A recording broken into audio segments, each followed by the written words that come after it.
Hello friends, എല്ലാവർക്കും നമസ്കാരം. നിങ്ങളെവരും കാത്തിരിക്കുന്ന രേവതിയുടെയും സച്ചിയുടെയും ഇന്നത്തെ വിശേഷത്തിലേക്ക് എല്ലാ കൂട്ടുകാർക്കും സ്വാഗതം. എല്ലാവർക്കും നല്ലൊരു ദിവസം ആശംസിച്ചുകൊണ്ട് തന്നെ നമുക്ക് ഇന്നത്തെ വിശേഷത്തിലേക്ക് കിടക്കാം. അതിനു മുമ്പായിട്ട് ആരെങ്കിലും ഈ ചാനൽ ആദ്യമായിട്ട് കാണുന്നുണ്ടെങ്കിൽ ഇതുവരെ സബ്സ്ക്രൈബ് ചെയ്ത് വെച്ചിട്ടില്ല എങ്കിൽ തീർച്ചയായിട്ടും ഒന്ന് സബ്സ്ക്രൈബ് ചെയ്ത് വെച്ചോളൂ. അതിനോടൊപ്പം മാക്സിമം എല്ലാവരും നമ്മുടെ വീഡിയോ ഇഷ്ടപ്പെടുകയാണെങ്കിൽ ഒരു ലൈക്ക് അടിച്ചിട്ടേ പോകാവുള്ളേ. അപ്പം നമുക്ക് നേരെ ഇന്നത്തെ വിശേഷത്തിലേക്ക് തന്നെ കിടക്കാം. അപ്പം തുടങ്ങുമ്പോൾ തന്നെ കാണിക്കുന്നത് നമ്മുടെ സച്ചി ലക്ഷ്മിയുടെയും ദേവുവിൻ്റെ അടുത്ത് ചെന്ന് കാര്യങ്ങളൊക്കെ പറയാനായിട്ട് ചെന്നു. അവിടെ ചെന്ന് കഴിഞ്ഞപ്പോഴത്തേക്കുമാണ് നമ്മുടെ ശരത്തിനെക്കുറിച്ച് ലക്ഷ്മിക്കുള്ള സ്വപ്നങ്ങളും അതുപോലെ തന്നെ ശരത്തിനെക്കുറിച്ച് ഇപ്പോൾ ഓർക്കുമ്പോൾ അഭിമാനമുണ്ടെന്നൊക്കെ പറഞ്ഞ് നമ്മുടെ ശരത്തിൻ്റെ ഓരോരോ കാര്യങ്ങൾ പറയുന്നു. ഇവരൊന്നും ശരത്തിനെക്കുറിച്ച് അറിഞ്ഞിട്ടില്ല. അപ്പം ശരത്ത് ഇപ്പം നല്ല വഴിയാണ് പോകുന്നത്. ശരത്തിപ്പം ഒരു ചെറിയൊരു ജോലിക്ക് പോകുന്നുണ്ട്, കുടുംബം നോക്കുന്നുണ്ട്, അതുപോലെ വീട്ടിലെ കാര്യങ്ങളെല്ലാം ചെയ്യുന്നുണ്ട്. അപ്പം ഇതൊക്കെ കേട്ട് കഴിഞ്ഞപ്പോഴത്തേക്കും ലക്ഷ്മിക്ക് ഭയങ്കരമായിട്ടുള്ള സ്വപ്നങ്ങളും ആഗ്രഹങ്ങളും ഒക്കെ ഇങ്ങനെ പറയാണ്. അപ്പം ഇത് കേട്ട് കഴിഞ്ഞപ്പോഴത്തേക്കും നമ്മുടെ സച്ചി അങ്ങ് വല്ലാണ്ടായി പോവുക. പറയാൻ വന്ന സച്ചി, ശരത്തിൻ്റെ കുറ്റം പറയാൻ വന്ന സച്ചിക്ക് പറയാൻ പറ്റത്തില്ലാത്തൊരവസ്ഥയായി പോവാണ്. കാരണം അങ്ങനെ പറഞ്ഞു കഴിഞ്ഞിട്ടുണ്ടെങ്കിൽ പിന്നെ ലക്ഷ്മിക്ക് അതൊരു വലിയ വിഷമമാകും. കാരണം തൻ്റെ മകനെക്കുറിച്ച് ഇത്രയും ആഗ്രഹങ്ങളും സ്വപ്നങ്ങളും അതുപോലെ തന്നെ തൻ്റെ മകനെക്കുറിച്ച് ഓർക്കുമ്പോൾ അഭിമാനമുണ്ടെന്നും തൻ്റെ ഏറ്റവും വലിയ സന്തോഷം അതാണെന്നും ഒക്കെ പറഞ്ഞിട്ട് ആ ഒരു സന്തോഷം തല്ലിക്കെടുത്തുന്ന ഒരു അവസ്ഥയായി പോവല്ലേ. അപ്പൊ സച്ചി വല്ലാത്ത ഒരു രീതിയിൽ അവിടെ നിന്ന് തിരിച്ചു പോവുകയാണ് കേട്ടോ. ശരത്ത് എന്ത് ചെയ്യുന്നൊക്കെ ചോദിക്കുന്നുണ്ട്. പക്ഷെ നമ്മുടെ ദേവുവിന് ചെറിയൊരു സംശയമുണ്ട്. അപ്പം ദേവ് ചോദിച്ചു, എന്ത് പറ്റി സച്ചേട്ടൻ ശരത്തിനെ കുറിച്ച് ചോദിച്ചത് എന്നിങ്ങനെ ചോദിക്കുന്നപ്പോൾ കുഴപ്പമൊന്നുമില്ല, ഞാൻ വെറുതെ ചോദിച്ചതാ, അവനെ കണ്ടില്ലല്ലോ അതുകൊണ്ട് ഞാൻ ചോദിച്ചതാ, ഏതായാലും ഞാൻ പോവാന്ന് പറയാം. അപ്പം മോനെ ചായ കുടിച്ചിട്ടെങ്കിലും പോകാന്ന് പറഞ്ഞപ്പോൾ വേണ്ട, ഞാൻ പോവാ അമ്മേ, എനിക്ക് പോകണം എന്നും പറഞ്ഞ് പോവാണ്. അപ്പം ആകെപ്പാടെ ചെറിയൊരു സംശയം നമ്മുടെ ദേവുവിന് വന്നു. അപ്പൊ ഇതൊക്കെ കഴിഞ്ഞ് പിന്നെ കാണിക്കുന്ന സീൻ എന്ന് പറഞ്ഞിട്ടുണ്ടെങ്കിൽ നമ്മുടെ മഹേഷാണ്. അപ്പൊ മഹേഷ് ഇങ്ങനെ കൂട്ടുകാരോട് ഇങ്ങനെ സംസാരിച്ചുകൊണ്ടിരിക്കുമ്പോഴത്തേക്കുമാണ് നമ്മുടെ ശരത്തിന്റെ കൂട്ടുകാരനും കൂടെ പലിശ പൈസ മേടിക്കാൻ വേണ്ടി വരുന്നത്. പലിശ പൈസ മേടിക്കാനല്ല, കാറിന്റെ കീ എടുക്കാൻ, കാറിന്റെ കീ കൊണ്ടുപോകാൻ വേണ്ടി വരുന്ന കേട്ടോ. പലിശ പൈസ കൊടുത്തില്ലല്ലോ. അപ്പം ഇവിടെ വരുന്നു, മഹേഷിനെ കാണുന്നു, ഓടിച്ചെല്ലുന്നു, കാറിന്റെ കീ തരാൻ പറയുന്നു. അപ്പോഴത്തേക്ക് മഹേഷ് പറയുന്നുണ്ട്, ഇതെൻ്റെ വരുമാന മാർഗമാണ്, നിങ്ങൾക്കറിയാലോ, ഇത് ഞാൻ തന്നു കഴിഞ്ഞിട്ടുണ്ടെങ്കിൽ പിന്നെ നിങ്ങൾക്ക് ഞാൻ പലിശ എങ്ങനെ തരും? എനിക്ക് പലിശ തരാൻ പറ്റുമോ? അപ്പം പിന്നെ ഇതെൻ്റെ കയ്യിൽ ഇരിക്കണമല്ലോ കാറ്, നിങ്ങളിങ്ങനെയൊന്നും ചെയ്യരുത്, ഇതൊക്കെ മോശമാണ്. ശരത്തിനോട് പറയുന്നത്, ശരത്തിനെ ഒരു അനിയനെ പോലെ തന്നെയാണല്ലോ മഹേഷും കാണുന്നത്. ശരത്ത് അതൊന്നും കൂട്ടാക്കുന്നില്ല. ശരത്ത് ഇപ്പം വലിയ പുള്ളിയാണല്ലോ.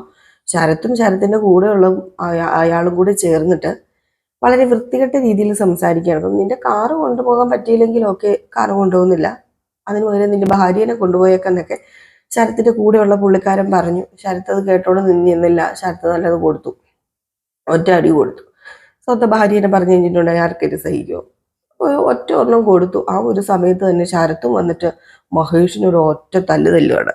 എൻ്റെ കൂട്ടുകാരനെ നീ തല്ലിയോടാ എന്ന് ചോദിച്ചുകൊണ്ടാണ് മഹേഷിനെ തല്ലുന്നത്. ഇത് കണ്ടുകൊണ്ട് നമ്മുടെ സച്ചി വരുന്നു. സച്ചി വന്നു കഴിഞ്ഞപ്പോഴത്തേക്ക് മഹേഷിനും എടുത്തിട്ട് പൂരം അടി. ശരത്ത് ഒരടി അടിച്ചിട്ട് മാറി നിന്നു. ബാക്കി പിന്നെ മറ്റേ ആളാട്ടോ അടിക്കുന്നത്. പൂരം അടി എന്ന് പറഞ്ഞാൽ തലങ്ങനും വേലങ്ങനും ഒക്കെ ഇട്ട് ഭയങ്കരമായിട്ട് അടി. സച്ചിക്ക് സഹിക്കും, ഓരോടാ അടിക്കുന്നതെന്ന് പറഞ്ഞിങ്ങ് വന്നില്ലേ.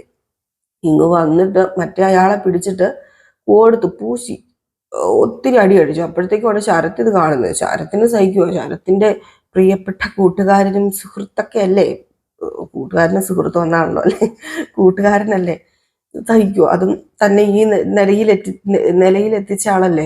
എന്ത് പൈസ ഇപ്പൊ നമ്മുടെ ശരത്തിന് വരുന്ന, ഇപ്പൊ ശരത്ത് സഹിക്കുമോ? ശരത്തിന് വന്നിട്ട് ആഹാ, സച്ചേട്ടൻ എന്ത് പരിപാടി കാണിക്കുന്നത്, എൻ്റെ കൂട്ടുകാരൻ്റെ ദേഹത്ത് തൊട്ടുപോകരുതെന്ന് പറഞ്ഞപ്പോഴത്തേക്കും ശരത്ത് ഇങ്ങനെ പറഞ്ഞതും സച്ചി അങ്ങ് തിരിഞ്ഞ്, ശരത്തിന് ഒരു ദേഷ്യം എല്ലാം മനസ്സിലിരിക്കുവാണല്ലോ.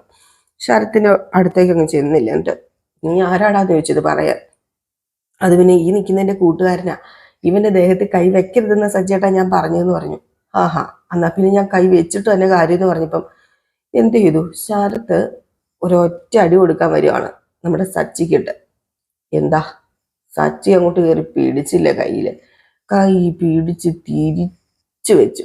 അതായത് തിരിച്ചു വിട്ടു. അതുപോലെ ദേഷ്യം വന്നു കൂടി ഇരിക്കുമല്ലേ, ഭയങ്കരമായിട്ട് അങ്ങോട്ട് കൈ അങ്ങ് തിരിച്ചു വിട്ടു. നമ്മുടെ ശരത്ത് അവിടെ നിന്ന് കോറാനും തുടങ്ങി. ശരത്തിനെ നിലത്ത് വീഴ്ത്തിയപ്പോഴത്തേക്ക് മറ്റേ ആള് വീണ്ടും വന്നു, അയാൾക്കിട്ടും അടിച്ചു. ലാസ്റ്റ് നമ്മുടെ ശരത്തിനെ പൊക്കി പിടിച്ചോണ്ട് അയാൾ ബൈക്കിൽ കയറ്റി എങ്ങനെയൊക്കെയോ പോവുകയാണ്. എങ്ങനെയൊക്കെയോ ചെന്നു. പക്ഷെ നമ്മുടെ ശരത്തിന്റെ കൈ ഓക്കെ ആയില്ല കേട്ടോ. അപ്പൊ ഈ സമയത്താണെങ്കിൽ മഹേഷ് പറഞ്ഞു, വേണ്ടായിരുന്നു സച്ചി, എന്തിനാ വെറുതെ നീ രേവതിയുടെ അനിയനുമായിട്ട് എന്തിനാ വഴക്കുണ്ടാക്കിയത്, നിങ്ങളുടെ കുടുംബക്കാർ തമ്മിലുള്ള പ്രശ്നം ആവില്ലാത്തെന്ന് പറഞ്ഞപ്പം എന്ത് കുടുംബം, അവനല്ലെങ്കിലും വഴിപഴിച്ച് നടക്കുക, എന്നിട്ട് ഒരെണ്ണം കൊടുക്കാനിരിക്കുമായിരുന്നു ഞാന്. അവൻ അത്രയ്ക്കായോ? അല്ല മഹേഷ്, നിനക്ക് പലിശ പൈസ അടയ്ക്കാനുള്ളതാണ്, അതെന്തിനാടാ നീ എടുത്ത് അച്ഛൻ്റെ ഹോസ്പിറ്റൽ ചാർജ് കെട്ടാൻ തന്നത്, അതിൻ്റെ കാര്യം ഉണ്ടായിരുന്നോടാന്ന് ചോദിച്ചപ്പം അത് പിന്നെ പലിശ പൈസയാണോ നിന്റെ അച്ഛൻ്റെ ഹോസ്പിറ്റൽ കേസാണോടാ വലുത്, അതുകൊണ്ട് ഞാനങ്ങ് ചെയ്തതാ, അത് സാരമില്ല, പലിശ പൈസ നമുക്ക് എങ്ങനെയെങ്കിലുമൊക്കെ ഒപ്പിക്കാൻ കൊടുക്കാം, അതോർത്ത് നീ വിഷമിക്കൊന്നും വേണ്ട, അത് നമുക്ക് എങ്ങനെയെങ്കിലും കൊടുക്കാന്ന് പറഞ്ഞപ്പം കൊടുക്കാം, ദേ ഇപ്പൊ കണ്ടില്ലേ, ഇപ്പൊ ഈ പ്രശ്നമൊക്കെ ഉണ്ടായതേ നീ പലിശ പൈസ കൊടുക്കാഞ്ഞിട്ടാ അല്ലേ? ദേ ഞാനൊരു കാര്യം പറയാം, മര്യാദയ്ക്ക് പലിശ പൈസ കൊണ്ട് കൊടുത്തോണം, ഞാൻ പൈസ നിനക്ക് തരും എന്ന് പറഞ്ഞപ്പം പൈസ തരാനോ സച്ചി, നീ എവിടുന്ന് എനിക്ക് പൈസ തരുന്നേ, അത് നീ അറിയേണ്ട കാര്യമില്ല, ഞാൻ പൈസ തരും, അത് കൊണ്ട് കൊടുത്തോണം. ദേ ഇവന്മാരുമായിട്ടുള്ള ഏർപ്പാട് എത്രയും പെട്ടെന്ന് നിർത്തിക്കണം, ഇതുപോലെയുള്ള കൂതറ ടീമുമായിട്ട് ഏർപ്പാടുണ്ടാക്കി വെച്ചേക്കരുത് മഹേഷ് എന്നും പറഞ്ഞു. ഈ സമയത്താണെങ്കിൽ ശരത്ത് അയ്യോ പൊത്തോ എന്ന് പറഞ്ഞ് കാറി നേരെ വീട്ടിലേക്ക് ചെല്ലുകയാണ്, ദേവുവിന്റെ ലക്ഷ്മിയുടെ അടുത്തേക്ക്. അങ്ങനെ അവിടെ ചെന്ന് കഴിഞ്ഞപ്പോഴത്തേക്കും നമ്മുടെ ദേവു പേടിച്ചു പോവാ. ദേവു അയ്യോ അമ്മ ഇത് എന്ത് വെച്ചിട്ട് ഇത് ശരത്തിനെ കണ്ടോന്ന് ചോദിച്ചു. ഇപ്പൊ ശരത്ത് കൈ ഇങ്ങനെ തിരിഞ്ഞിരിക്കുകയാണ് കേട്ടോ, കൈയുടെ ഷോൾഡർ തിരിഞ്ഞു പോയി, തിരിച്ചു പിടിച്ച് നമ്മുടെ സച്ചി. അങ്ങനെ ഭയങ്കരമായിട്ട് കാറി കൂവി നമ്മുടെ ലക്ഷ്മിയും എല്ലാവർക്കും, ലക്ഷ്മിക്കും ദേവൂരൊക്കെ ഭയങ്കര സങ്കടമായി. ബൈക്കിൽ നിന്ന് വീണതെന്ന് വെറുതെ കള്ളവും പറഞ്ഞു ശരത്ത്. എന്നിട്ട് ലക്ഷ്മിയും ദേവും നേരെ ഹോസ്പിറ്റലിലേക്ക് കൊണ്ടുപോയി. അവിടെ ചെന്ന് കഴിഞ്ഞപ്പോഴത്തേക്കും ഡോക്ടർ ചെക്ക് ചെയ്തപ്പോഴത്തേക്കും ഡോക്ടർ ചോദിച്ചല്ല ഇത് വീണത് തന്നെയാണോ അതോ ഇനിയിപ്പം വേറെ എന്തെങ്കിലും സംഭവിച്ചാണോ എന്ന് ചോദിച്ചപ്പോൾ ശരത്ത് പറഞ്ഞു അത് പിന്നെ ഡോക്ടർ ഇത് വീണത് തന്നെയാ, ഞാൻ ബൈക്കിൽ നിന്ന് വീണതാ, അപ്പം കൈ തിരിഞ്ഞു പോയെന്ന് പറഞ്ഞു. ആണോ, ബൈക്കിൽ നിന്ന് വീഴുവാണെങ്കിൽ ഇത്രയും ആകാൻ വഴിയില്ലല്ലോ, അതുമല്ല തനിക്ക് വേറെ പ്രശ്നങ്ങളൊന്നും ഇല്ലല്ലോ ശരീരത്തിൽ, ബൈക്ക് വീഴുവാണെങ്കിൽ വേറെ പോറലും പൊട്ടലും ഒക്കെ വരേണ്ടതാണ്, ഇപ്പം വേറെ പ്രശ്നങ്ങളൊന്നുമില്ല തൻ്റെ ശരീരത്ത്, അത് പിന്നെ ഒരു സൈഡിലേക്കായിരുന്നു ഡോക്ടറെ മറിഞ്ഞത്, സൈഡിലേക്ക് ഇങ്ങനെ മറിഞ്ഞപ്പോഴത്തേക്കും ഒരു വണ്ടി ചെന്നിങ്ങനെ ഇടിച്ച് നിൽക്കുകയായിരുന്നു, അതുകൊണ്ട് ഞാൻ അടിയിലായി പോയില്ല, ഞാൻ സൈഡിലേക്ക് ചരിഞ്ഞു പോയി, പക്ഷെ എൻ്റെ കൈ അത് ഇടയിലായി പോയതാണെന്നൊക്കെ ഇങ്ങനെ പറഞ്ഞ് ഓരോ കള്ളങ്ങളൊക്കെ ഇങ്ങനെ പറയുക. അപ്പോഴും ഡോക്ടറിനെ വിശ്വസിക്കാൻ പറ്റുന്നില്ല. ഡോക്ടറാ ഓക്കെ ഏതായാലും നോക്കാം, നിങ്ങൾ വെളിയിൽ നിൽക്കാൻ പറഞ്ഞിട്ട് നമ്മുടെ ദേവുവിനെയും അതുപോലെ തന്നെ ലക്ഷ്മിനെ വെളിയിലാക്കിയിട്ട് ഡോക്ടർ ചെക്കപ്പ് ചെയ്തിട്ട് പറഞ്ഞു ഒരു എക്സ്റേക്ക് എടുത്ത് നോക്കണമെങ്കിലേ പറയാൻ പറ്റത്തുള്ളൂ, ഇതിപ്പം കൈയുടെ ഷോൾഡറിലാണ് പ്രശ്നം, വല്ലാത്തൊരു പ്രശ്നം വന്നിട്ടുണ്ട്, അതുകൊണ്ട് എക്സ്റേ എടുത്ത് നോക്കണം, ഏതായാലും ചിലപ്പോൾ ഒരു ദിവസം അഡ്മിറ്റ് ആകേണ്ടി വരും, ഇനിയിപ്പോൾ എക്സ്റേ എടുത്തിട്ട് കുഴപ്പമൊന്നും ഇല്ലെങ്കിൽ പോകുകയും ചെയ്യാം എന്നൊക്കെ പറഞ്ഞു. ഏതായാലും അതൊക്കെ കഴിഞ്ഞിട്ട് നമ്മുടെ ശരത്ത് വെളിയിലേക്ക് ഇറങ്ങി വന്നു. അപ്പോഴത്തേക്ക് ലക്ഷ്മി പറഞ്ഞു എന്തിൻ്റെ സൂക്കേടായിരുന്നില്ല നിനക്ക്, നീ എന്തിനാടാ ഇതൊക്കെ വരുത്തി വെച്ച്, വല്ല ആവശ്യം ഉണ്ടായിരുന്നോ, ഈ ബൈക്കിൽ കയറി കൂട്ടും കൂടി നടക്കരുതെന്ന് നിന്നോട് പറഞ്ഞിട്ടുള്ളതല്ലേ, നീ ആ കേസ് കെട്ടൊക്കെ വിട്ടതല്ലേ, പിന്നെ എന്തിനാ നീ ബൈക്കിന്റെ പുറകെ പോയത്, അത് പിന്നെ ഞാൻ പാർട്ട് ടൈം ജോലി ഉണ്ടായിരുന്നല്ലോ അതിനുവേണ്ടി പോയതായിരുന്നു അമ്മേ. നിന്റെ ഒരു ജോലി, ഇനി ജോലിയും വേണ്ട ഒന്നും വേണ്ട മോനെ, വേണ്ട, അതിൻ്റെ ആവശ്യമില്ല, എങ്ങനെയെങ്കിലും മോനൊന്ന് പഠിച്ചൊരു ജോലി മേടിച്ചാൽ മതി, നീ ഇപ്പൊ പാർട്ട് ടൈം ജോലിക്കൊന്നും പോകണ്ട, അമ്മ കഷ്ടപ്പെടുന്നുണ്ടല്ലോ, അത് മതി മോനെ, വേണ്ട, എനിക്ക് കാണാൻ വയ്യ ഇതൊന്നും, ആകെയുള്ളൊരു ആൺതുണയാ, നീയും കൂടെ പോയി കഴിഞ്ഞാൽ പിന്നെ ഈ അമ്മ ജീവിച്ചിരുന്നിട്ട് കാര്യമില്ല, അതുകൊണ്ടൊരു കാര്യം ചെയ്യണം, മോന് പാർട്ട് ടൈം ജോലിയൊക്കെ നിർത്ത്, അമ്മ പേടിക്കൊന്നും വേണ്ടമ്മ, ഇത് വലിയ പ്രശ്നമൊന്നുമുള്ള കേസൊന്നും അല്ല എന്ന് പറഞ്ഞിട്ട് വീണ്ടും കരയുവാണ് കേട്ടോ, വേദന കൊണ്ട് പൊളയോ സത്യം പറഞ്ഞു കഴിഞ്ഞാൽ. ഈ സമയത്ത് നമ്മുടെ രേവതി ഓടിപ്പടിച്ച് വന്നു കേട്ടോ, രേവതി ഓടിപ്പടിച്ച് വന്നിട്ട് അനിയനെ കണ്ടത് ഭയങ്കര സങ്കടമായി കാറി വിളിച്ച് നിലവിളിച്ച് കരയുക, എന്താടാ ഈ കാണിച്ചു വെച്ചിരിക്കുന്നത്, നിന്നോട് പറഞ്ഞിട്ടുള്ളതല്ലേടാ ബൈക്ക് എടുത്തോണ്ട് പോകരുതെന്ന്, അവന് കണ്ട ബൈക്ക് കിട്ടിക്കഴിഞ്ഞിട്ടുണ്ടെങ്കിൽ അവൻ കണ്ട ബൈക്കിൽ കയറി നടക്കും, നിനക്ക് ഓരോന്ന് വരുത്തി വെച്ചാൽ മതിയല്ലോ എന്നൊക്കെ ഇങ്ങനെ പറഞ്ഞപ്പോഴത്തേക്കും എന്താ ചേച്ചി ഇപ്പൊ പറ്റിപ്പോയല്ലോ, പൈസയുടെ കാര്യം ഓർത്തിട്ടാണേൽ ചേച്ചി വിഷമിക്കണ്ട, ഹോസ്പിറ്റൽ ബില്ലല്ല ഞാൻ അടച്ചോളാന്ന് പറഞ്ഞപ്പോൾ പൈസയുടെ കാര്യമാണോടാ, പൈസയുടെ കാര്യമാണോ ഇവിടെ പ്രശ്നം, പൈസയുടെ കാര്യം കൊണ്ടാണോ ഞാൻ പറഞ്ഞത്, നീ ഒരാളേ ഉള്ളൂ ഞങ്ങൾക്ക് അറിയാലോ, നിന്നില്ല എൻ്റെയും അമ്മയുടെയും ദേവുവിൻ്റെ ഒക്കെ പ്രതീക്ഷ, ആ പ്രതീക്ഷ നീ തകർത്ത് കളയരുത്, എൻ്റെ പൊന്നുമോനെ, അച്ഛൻ്റെ സ്ഥാനത്താ ഇപ്പം നീ ഉള്ളത്, അതുകൊണ്ടാ പറയുന്നത്, നീ വെറുതെ ഓരോന്ന് വരുത്തി വെക്കരുത് എന്നൊക്കെ പറഞ്ഞപ്പോഴത്തേക്ക് ചേച്ചി കുഴപ്പമൊന്നുമില്ല ചേച്ചി എന്നൊക്കെ പറയാം. അപ്പൊ നമ്മുടെ ദേവി ചോദിച്ചു അല്ല സച്ചേട്ടൻ വന്നില്ലേ, സച്ചേട്ടനോട് പറഞ്ഞില്ലേ എന്ന് ചോദിച്ചു. ശരത്തൊന്ന് പേടിച്ച് നല്ല വിറച്ച് നിൽക്കാൻ കേട്ടോ, ഇനി സച്ചി വന്നു കഴിഞ്ഞാൽ സത്യങ്ങളൊക്കെ ഇവർ അറിയൂലോ, അതുകൊണ്ട് നമ്മുടെ സച്ചി അല്ല ശരത്ത് പറയുന്നുണ്ട്, വേണ്ട ചേച്ചി സച്ചേട്ടനോട് പറയുമൊന്നും വേണ്ട, സാരമില്ല എന്ന് പറഞ്ഞപ്പോൾ ഞാൻ സച്ചേട്ടനോട് പറഞ്ഞു, സച്ചേട്ടൻ വരുമായിരിക്കും, ഞാൻ പറഞ്ഞിട്ടുണ്ടെന്ന് പറഞ്ഞു. അപ്പം വീണ്ടും നമ്മുടെ ശരത്ത് പേടിച്ച് പറിച്ച് നിൽക്കുകയാണ് കേട്ടോ. അപ്പം പറയുകയും ചെയ്തു.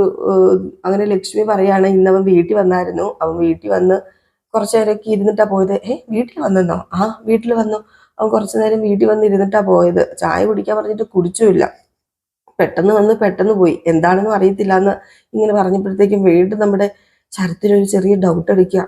ഇനിയിപ്പോൾ വല്ലതും പറയാനാണോ വന്നത് എന്നറിയത്തില്ലല്ലോ. അപ്പൊ ആ ഒരു ഡൗട്ടിൽ ഇങ്ങനെ നിൽക്കുകയാണ്. അപ്പൊ നമ്മുടെ ശരത്ത് പറഞ്ഞു, വേണ്ട, ഇനിയിപ്പം സച്ചേട്ടനെ വിളിച്ച് വരുത്തുമൊന്നും വേണ്ട, എന്തിനാ വെറുതെ ബുദ്ധിമുട്ടിപ്പിക്കുന്നത്, സച്ചേട്ടൻ ഓട്ടോ ഒക്കെ കാണില്ലേ, എന്തിനാ ചേച്ചി ഇതൊക്കെ പറയാൻ പോയത്, വെറുതെ പറയണ്ടായിരുന്നല്ലോ എന്നൊക്കെ ഇങ്ങനെ പറയുന്നുണ്ട്. ഈ സമയത്താണ് നമ്മുടെ രേവതി സച്ചിനെ വിളിക്കുന്നത്. അപ്പൊ സച്ചിനെ വിളിച്ചു കഴിയുമ്പോഴത്തേക്കും സച്ചി ദേഷ്യപ്പെടുകയാണ് കേട്ടോ രേവതിയോട്. നിന്റെ അനിയൻ ഓരോന്ന് ഉണ്ടാക്കി വെച്ച് ഞാൻ അങ്ങോട്ട് വരാൻ എനിക്ക് എന്താ സൂക്കേടാ എന്നുള്ള രീതി ദേഷ്യപ്പെട്ട് സംസാരിക്കാം. അപ്പം നമ്മളെ സച്ചി അങ്ങനെ ദേഷ്യപ്പെടുന്നതല്ലല്ലോ, എന്തെങ്കിലും കുടുംബത്തിന്റെ പ്രശ്നം ഉണ്ടെങ്കിൽ പെട്ടെന്ന് വരുന്നതല്ലോ, ഓടി വന്ന് പരിഹരിക്കുന്നതല്ലേ.